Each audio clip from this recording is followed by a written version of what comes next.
Nancy Smoyer, thank you very much for joining us to share with us your thoughts and memories about the year you spent in Vietnam with the Red Cross. And but before we get into that, I noticed that you have what looks like helicopters hanging from the ceiling of the room behind you. So first of all, are they helicopters? And secondly, if they are, what are they doing there? Well, yes, they are helicopters. They're definitely helicopters. They're about, I think they're 15 or so now. I've collected them from all over different countries as well. And helicopters were a major part of being a Donut Dolly in Vietnam. And it's very nice to have them. It's very comforting to have them on my ceiling. It's comforting to have them on your ceiling. You say comforting because there's just that, every time you look at them, there's a connection to just that profound year in your life. Yeah, and it just gives me warm feelings because riding in the helicopters was just a beautiful experience. And I think all of the Donut Dollies would say the same thing, that you're up in the clouds and sometimes you can see the ground, sometimes you can't. Yeah. You're off to see the guys on a forward area. It's just beautiful memory. Yeah. I imagine sometimes scenes of natural beauty. Also, I don't know, maybe I'm just wondering, because I was on a helicopter myself once. We flew off an aircraft carrier, flew to another ship, and flew back to the aircraft carrier. And that was an awesome experience. You're in this powerful machine. You're with these guys you care about. You're going to see guys you care about. All that stuff is part of these memories, huh?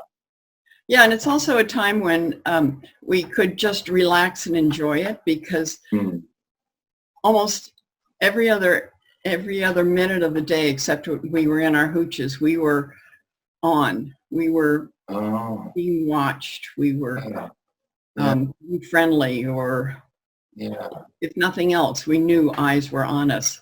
But when we're in the helicopter, we might be talking to the pilots or the crew. That's true, but we were just floating. They gave you the helmets and the mic? Yeah. Yeah, because otherwise it's too loud to talk, right? Right. Yeah, so that's an opportunity to sort of relax. Well, you were one of only 627 of these Red Cross Donut Dollies.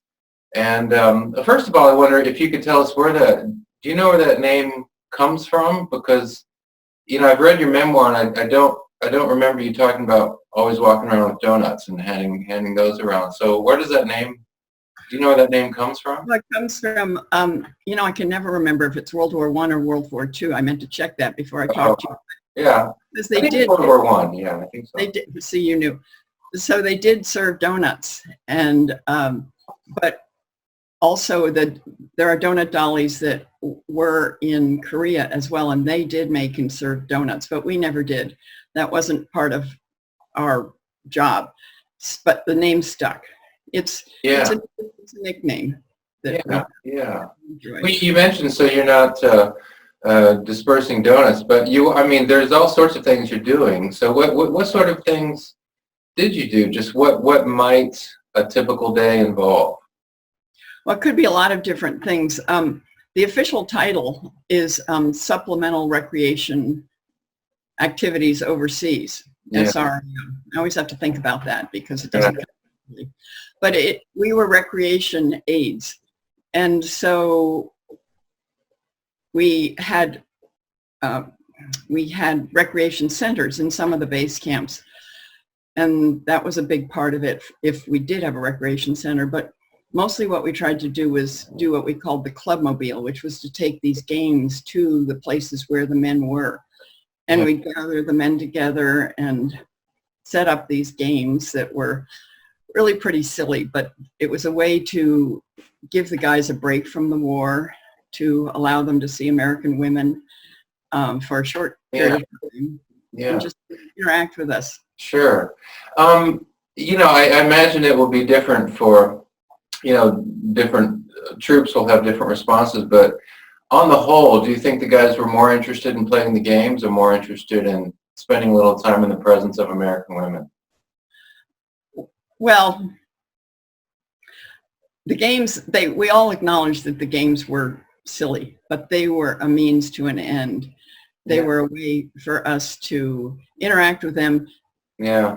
Couldn't interact with them all on an individual basis. And also they were fun. They were a time to laugh. Sometimes when you're one-on-one, it can be a more serious time. So Yeah. the Yeah. whole idea was to just have the women there, Yeah. as we called ourselves then. Sure. Yeah. And so I want to ask you about, you know, what perspective do you think this experience gave you? But before I do that, I want to, sort of share an experience I had when I was in the Navy and just see if it resonates with you at all. So when I was in the Navy, women were not allowed on aircraft carriers. So we'd go out on these 6-month cruises for months, and it's just 5,000 guys. And I forget the details, but we'd been out at sea for some time, a couple months, and we pulled, I believe it was Singapore. We pulled into Singapore. And so we're walking around, a couple buddies and I are walking around Singapore. And of course the women are, primarily Asian, or if there were European or American women, they were with other guys or with crowds or something. But we came across, there was one, and maybe she was Australian or English, but she was sitting on a bench by herself. And the 3 or 4 of us just sort of gathered around her and just talked with her. And I don't know how to describe it without sounding too goofy, but there was almost like a sense of wonder or something like that, of truly being reminded of home. And I don't think she was American. I think she was Australian or English. But, had that, we could communicate easily, and it just there was just that reminder of home. And really, of my time in Singapore, that's actually the strongest memory I have, of that brief interaction with her, and just that feeling of just almost like I was looking at a sort of angelic being or something like that. Mm-hmm. Now, of course, being trapped on an aircraft carrier for 3 months is stressful, but it's nothing close to what a lot of these guys in Vietnam are facing. So I can imagine, they come out of the field and see an American woman who's being nice to them and, maybe giving them something to drink. I can imagine the impact that would have on a lot of them. Does that resonate with you at all, just what I described? Yeah, definitely. When you were describing that, the word surreal came to mind. That you said when you were talking to her, that it was kind of like another place. It took you to another place. It did. It was like being transported to, back to a world that we'd almost forgotten about or something. Yeah, and so sometimes the reaction from the men was sort of a stunned, especially when we would just appear on a fire base. What? Women in dresses, girls in dresses, and it was surreal. I use that term surreal in my book a lot. I noticed because a lot of it was. Sure, because a lot of combat vets from Vietnam, they say after a while, 6, 7, 8 months, you kind of forget that the world still exists. It does as an abstraction, but there's that sense of like, this is reality, and then here comes the Donut Dolly from nowhere. And I could imagine just what a surreal experience that would be. They forget it exists, and they also forget how to act around girls too. And did you see some of that awkwardness? Yeah, you could see the struggle with their language, the struggle with how to talk to us. But that was part of where the games came in. It loosened things up, and they would start joking with each other, joking with us. We joke with them. Yeah. After the war, have you heard stories from Vietnam vets who relate, memories they have of when Red Cross gals showed up at the fire base or something? Yeah, through the years, we've actually gotten a lot of emails, and we share them with each other, and how they remember us coming and how much they appreciated it. Yeah, I can imagine. I think for folks who who have never served in the military or never have been cut off from home in that way. Of course, these days, the internet, you can be in touch immediately, but that wasn't the case back then. I think for folks who don't have any experience of what that's like, it's hard for them to understand. And I can't understand the depth of what these guys would experience with you and those working with you, but I think I did get a very small glimmer of it that time.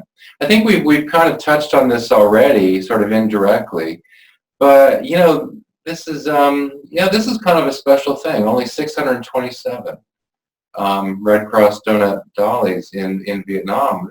Pretty long conflict. So it's a pretty small number of people playing this role. What perspective do you think, in conversations about the struggle in Vietnam and all the different jobs, you've got the pilots who they have their perspective, the Navy guys who have their perspective from offshore. What particular perspective do you think your experiences give you? Well, it's hard to know what you mean by that. I mean, obviously, a woman in around that many men is going to be unusual for us. Yeah. Something that we weren't used to. I mean, we did hear stories that they would tell us about home, that they might have shared with their buddies, or one of the things that I like to do was also to talk to the enlisted men about their officers, and that was how I was able to get a good view of how they viewed their officers, often with great fondness, and it was always touching to hear that. Wow. Well, I like that because that kind of conflicts with one of the popular stories we hear, related to fragging and all that sort of thing. But in your experience, soldiers were usually complimentary of their officers. Often. I mean, obviously the stories of bad officers are very true. Sure. Yeah. Yeah. Now, in your work, did you work primarily with Army or also with Navy and Marines, Air Force, etc.? We were assigned to different places. So for my tour, I was first with the 1st Cav at An Khê, and then in Da Nang with the Marines, and then with the 25th Infantry at Ho Chi. So sometimes people were at bases that were primarily Air Force, but it just depended on where we were stationed. Yeah. What motivated you to go in the first place? You're there 67, 68. What motivated you to go? Well, I had been interested in war ever since I was a teenager when I read All Quiet on the Western Front, and it really started me thinking about what it must be like, even though that was from a German soldier's point of view in World War I. And through the years, I continued thinking about it, but after I graduated, well, my junior year I spent in France, and we would often go to the USO during the day, even when the men weren't there, just to feel like home. Listen to American music, eat American food, get American cigarettes. Yeah. And so I knew what it was like, how important it was to have something of home when you were overseas. And then after college, I traveled and worked around the world, and everywhere I went, the war was heating up, and there were negative comments about our involvement there.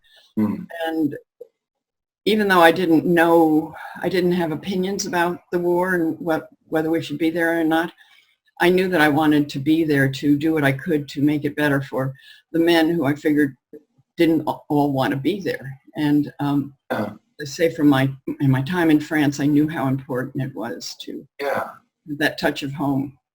It sounds like you're describing your motivation as not primarily, not primarily a patriotic impulse. It sounds like what you're describing is one, there's the human interest story, like what's it like to be a human being in this kind of context, and I can read about it or I can actually try to find a way to be there. But then there's more than that it's not just I want to be there and see this human interest story play out. but I want to be involved and I want to make a positive contribution as well. Yeah, and when I knew I wanted to go over there, I looked around for the way that I could get the most forward. Yeah, Area. Because like I said, I was interested in the war and seeing what that was.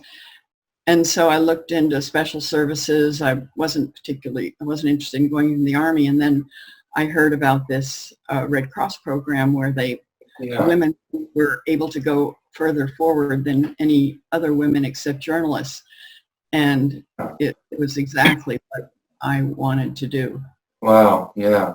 So further forward meaning, out going to places where guys are certainly in a combat zone.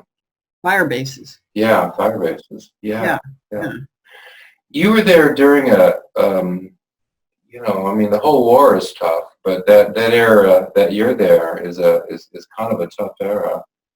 And you were there during the Tet Offensive, which clearly is a turning point in that war. What memories? Where were you when the Tet Offensive broke, and what are your memories of the Tet Offensive? I was at Ho Chi, and I remember lots of mortars. It seems like we were mortared nightly, daily. Spent a lot of time in bunkers. And also we were not able to go out to the forward areas as much, so we did a lot more visiting around on the base camp.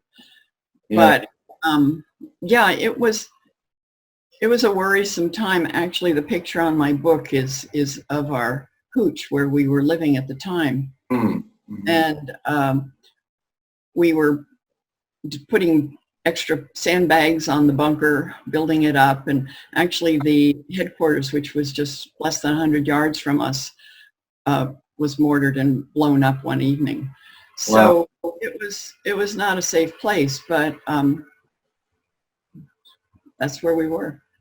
Yeah. The Red Cross offered to take us to Saigon if we wanted to, but none of us did. None of us took them up on that. Really? Yeah. Why not? Because we were there with the guys. That was where we were supposed to be. We weren't going to chicken out and go back to a safer area. Yeah. Now this was during the Tet Offensive. They said we can take you to Saigon. Right. At that time. Of course, I mean there's stuff going on in Saigon too, but I guess some areas would be pretty secure. I don't know that it would have been a whole lot safer, but and like I say, it would have been like deserting the men. Yeah. Is that what's, because actually you and I met at the Vietnam Memorial, the wall there in D.C. It must have maybe 5 or 6 years ago. And you've been very active. You go every year, right? At least once or maybe more than once to the wall. How often do you go to the wall? Well, now I usually do go just once a year for Veterans Day, but during the 90s, I spent several months of the year, 2 to 5 months of the year in D.C. And much of that time was spent at the wall and also doing other things related to Vietnam. Yeah, and so volunteering, and when I met you, you had on the yellow shirt indicating you were a volunteer, helping people to find names and things. And the question is, because you said you didn't want to go to Saigon during the Tet Offensive because you wanted to stay with the guys. Would you say that that's the fundamental thing that has kept you involved in Vietnam veterans or working with Vietnam veterans, interacting with Vietnam veterans? Just that same, is it that same thing? This is my crew and I just want to be with my crew? Yeah, there's a lot of that. I mean, yeah, that's the major part, but also I do it for myself. I mean, it's not, it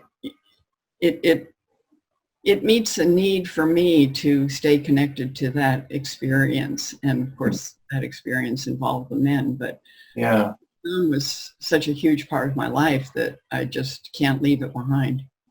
Vietnam was. Yeah. Yeah.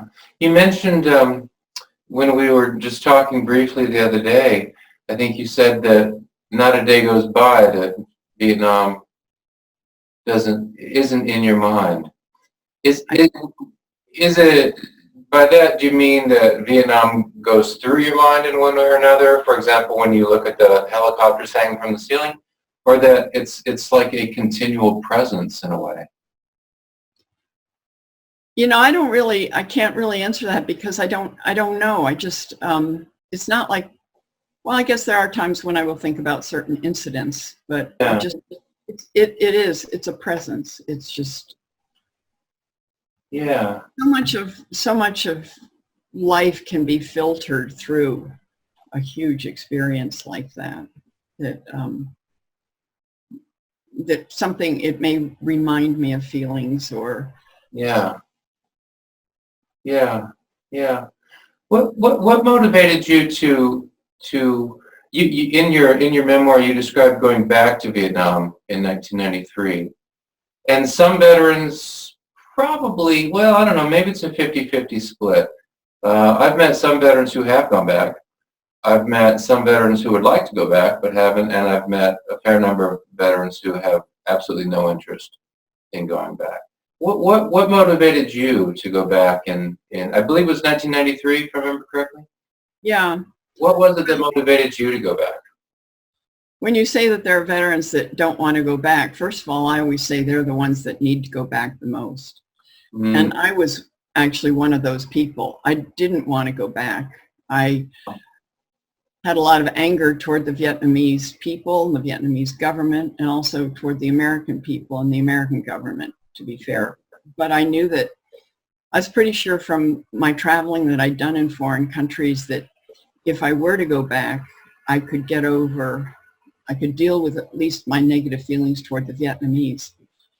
And it happened. It happened within a few days. At first, it was really disconcerting because I was not happy to be there. I didn't like it. I didn't like the feelings.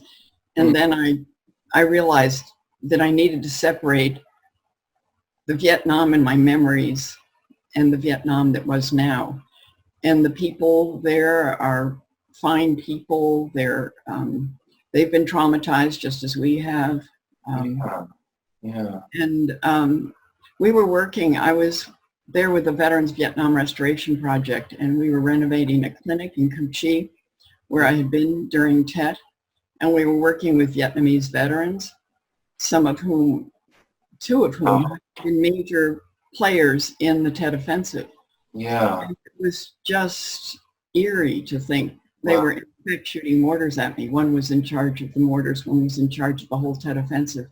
Yeah. In the area. That And must have been something. yeah, it was. I had the book, The Tunnels of Ho Chi, with me, which had pictures, and they just poured over those pictures and recognized people in those pictures, their fellow soldiers. Wow. And Wow. I realized, we shared a lot there, and it was very helpful to me. I got over my negative feelings toward the people very quickly. Yeah. I believe there's a picture in your memoir of you with some Vietnamese children there in Ho Chi. When you were, now of course most American visitors who go to Ho Chi, they go to see the site where you can go into the tunnels and see this incredibly elaborate tunnel system that the VCNVA had there. In '68, when you were actually there, did you have any idea at all that this elaborate tunnel system existed there, that the enemy was using? We knew there were tunnels because there were tunnel rats. Right, yeah.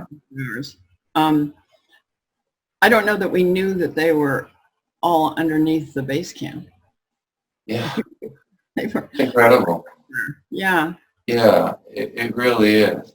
You're in Da Nang, so you probably remember Marble Mountain down the road, right? South. And apparently there is a Viet Cong hospital right in Marble Mountain. Right. You probably know that. Right. It's unreal. We had the top and the bottom, and they had the middle. It's something else, isn't it? It was so interesting because when we went back, there were 3 veterans in the group and myself.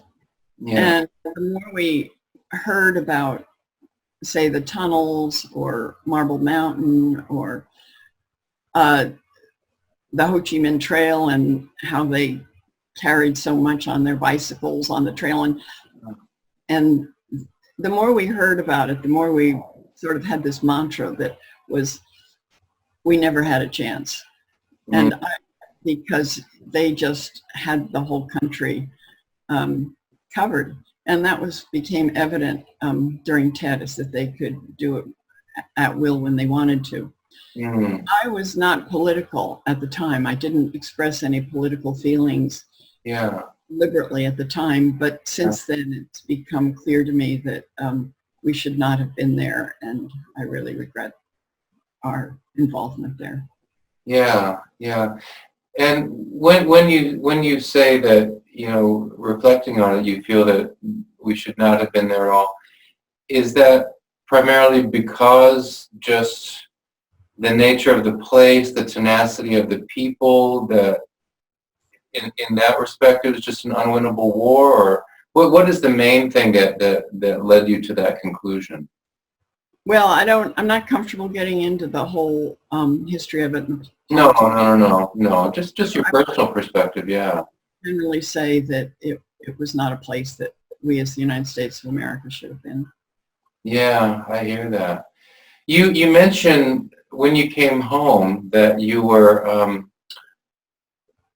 forget exactly what you say, but you at least considered joining the Vietnam Veterans Against the War. I think you say that, or that you were leaning in that direction. Was that something that those feelings, you know, as like you just expressed, were those feelings that were developing, you know, let's say in the last 2 months of your year in Vietnam, or were they feelings that definitely developed after you came home and sort of had a more distant outlook? Well, I don't know that I knew anything about the Vietnam Veterans Against the War while I was in Vietnam. Oh, okay, yeah, sure. So I only learned about it when I came back, but I guess it would tie into the fact that I didn't think we should be there, and if veterans are saying we shouldn't be there, then you've really got to respect their opinions. Yeah, I understand that. You went back to Vietnam in 1993. Was that enough? Would you have any interest in going back again now, or that's it? No, I did what I wanted to do. I accomplished what I wanted to accomplish, and I don't need to go back again. Yeah. In fact, I don't want to go back again because it's changed so much, and I don't. Well, that's true. I don't need to see that. Sure. I mean, I'm happy for them. I'm glad they're prospering, but I don't. It's not part of what I need. No, you're right. I was talking to a veteran the other day who served around Phu Bai, and I said to him, "Oh, I've been to Phu Bai, and I'm going back to Phu Bai."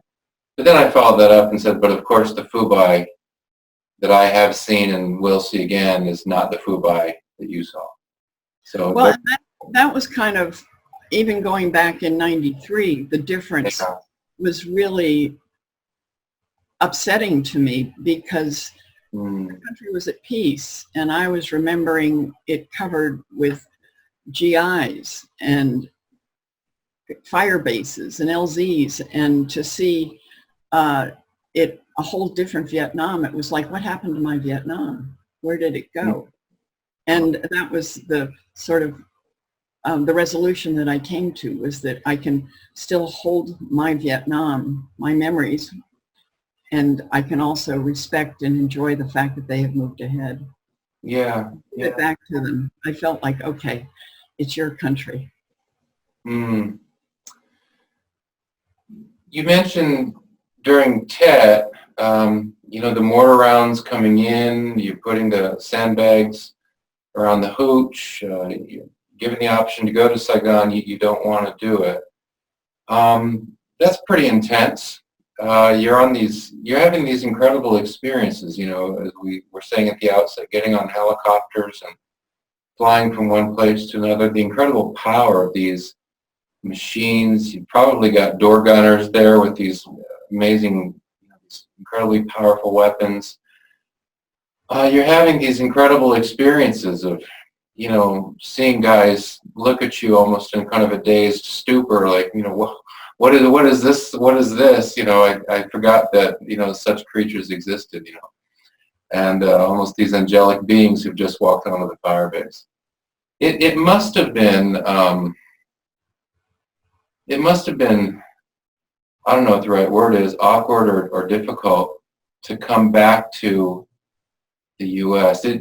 Where did you live in the U.S. at the time? Where did you come back? I forget where you came back to. Well, I was raised in Princeton, New Jersey, so I went home. So back to New Jersey, and however wild and interesting New Jersey might be, it's probably not as wild and interesting as Vietnam. It must have taken, I'm just wondering, my assumption is that it must have taken some time to settle back into middle-class American life. Well, I was still immersed in Vietnam. Yeah. And my thoughts were. And one of the important things that happened shortly after I came back was that my brother went over as a Marine second lieutenant 3 months after I got back. And then 3 weeks after he was there, he was killed. And so that changed everything as far as whatever it was I was going to do. And I don't even know what I was going to do. But it just took over my life for the next months. Yeah. And then that was in July. And then after a while, I decided I needed to be with the men again. And so I rejoined the Red Cross and went and worked in hospital recreation in Fort Knox in Kentucky. In January. And so I was, that was a way of sort of coming down from Vietnam and still being with the men. And they were Vietnam veterans for the most part that I was working with. Yeah. And that relationship with the veterans has continued to this day. In your memoir, you do describe briefly but powerfully that moment when, the news arrives of what happened to Billy, and your memoir includes a wonderful picture of him as a soccer player and a beautiful picture of the two of you together. And we're not going to go into detail about that, but I wonder if there are just a few words you could share just to tell us about Billy, the kind of person he was. When I see the photos, you want to be careful interpreting too much from a single photo. But when I look at that photo of him with the soccer ball, and he's got a soccer uniform on there in your memoir, just looking at him, he seemed to be a pretty cool guy. Just that's my impression. Are you willing to share just a few words about Billy? Well, it's hard for me to talk about him because the loss was and still is so great. He was an athlete, but he was more than that. He was just a wonderful guy. He was exceptional, as his friends and people that knew him have told us back then and continue to tell us still every year, all the time, that his loss made a big dent, not only in my family's life and me, but in his friends and the world. Yeah.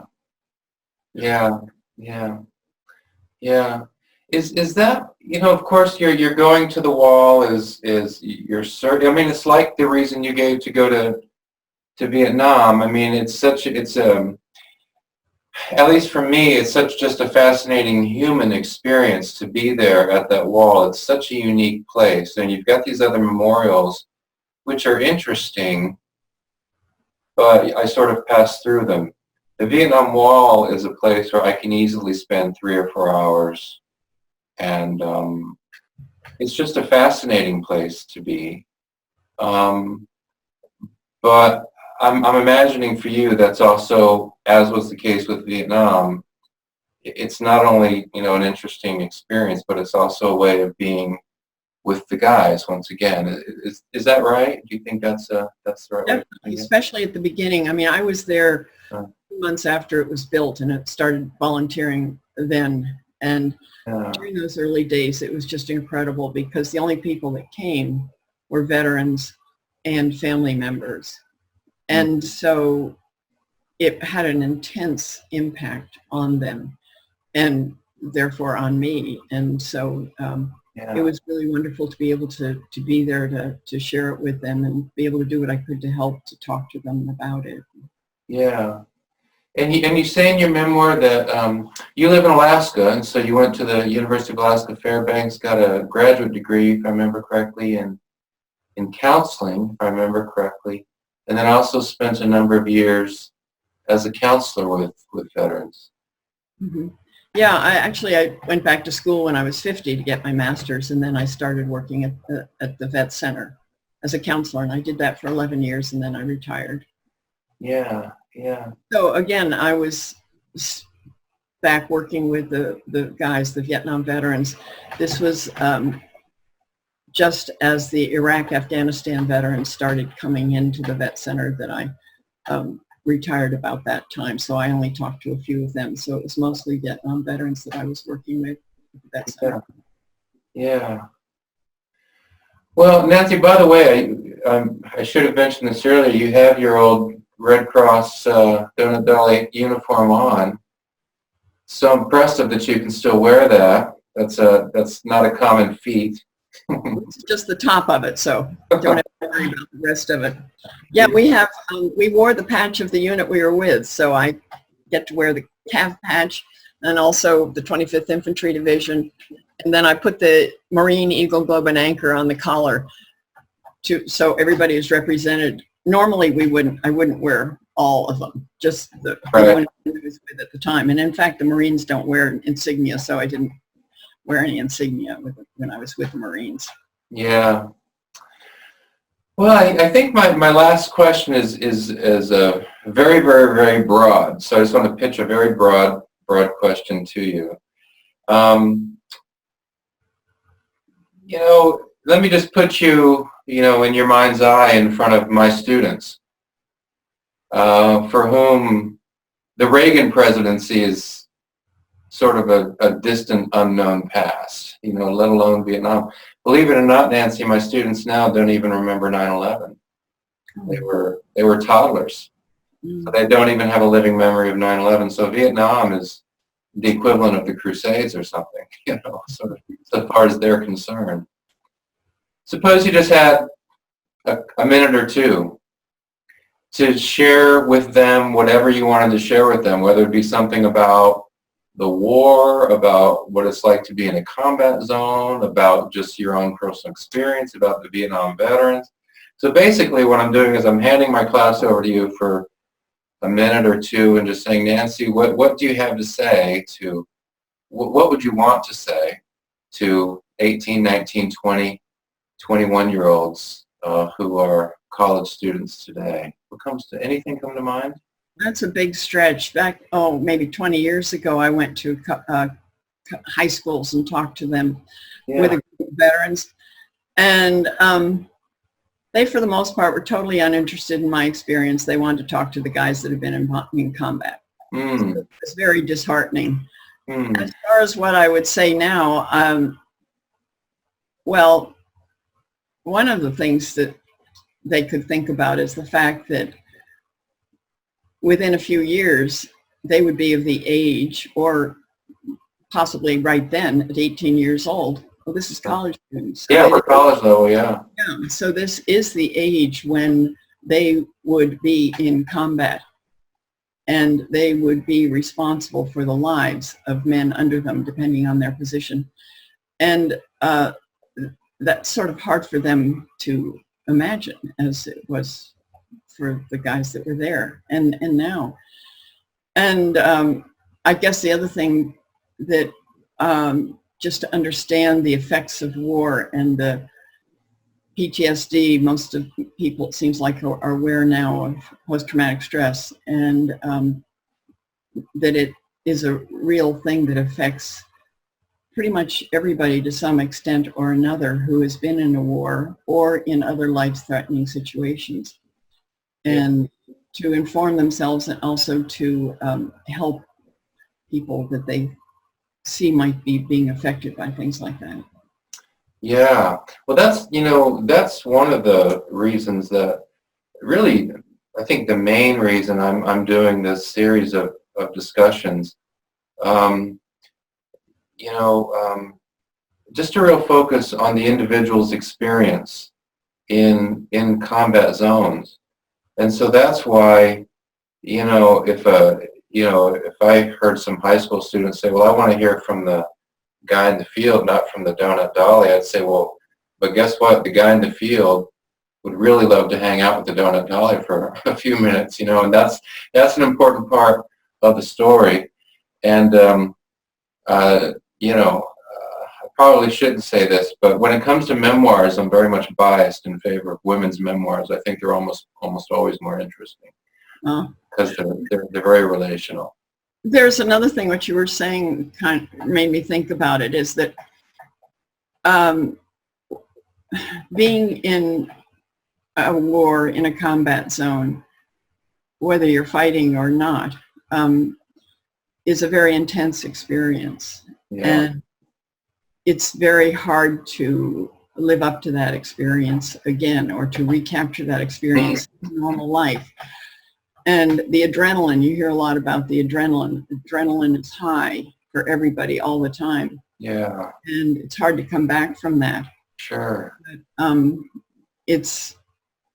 it's also hard to, well, it was a time when I was doing as much as I could, practically 24 hours a day, to help make things better for the people I was with. And again, that's hard to recapture in normal life. And so it makes me think about the question sometimes people ask, would you do it again?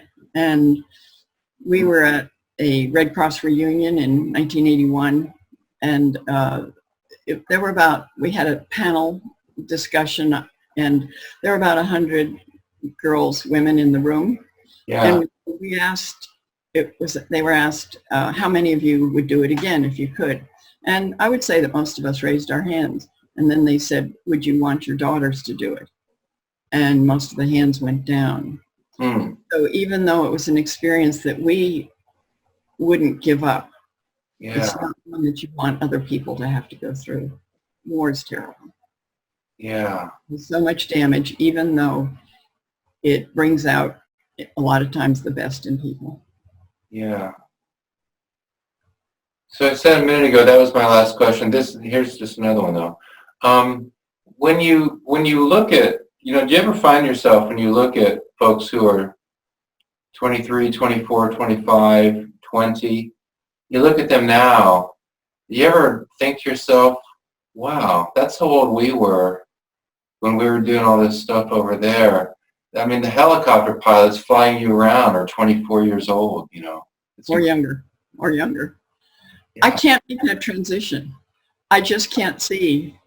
Yeah. And when I see veterans now, I can't see them as young men. It's really strange. Even though I sort of know what they've been through, I just can't, I can't make that transition, but I still have very clear pictures in my head of the feelings and of their being there with them. Yeah. At that age. We were older than them for the most part. We were college graduates, and I actually turned 25 shortly after I got there. So I was several years older than most of them. Well, of course, the soldiers and Marines who were 25, they'd be called pops, right, or something like that. Yeah. Yeah, they were old men. Yeah, something like that. Well, Nancy, I'm really glad. First of all, I'm glad I met you at the wall, and you were gracious when we met there. I don't know if you remember, but I asked you to write something in a journal that I had. Oh, yeah. And it was a long time ago, but you were gracious there. I'm glad you wrote your memoir, and I appreciated it, and I appreciate the time you spent with us here. Thanks very much. Thank you.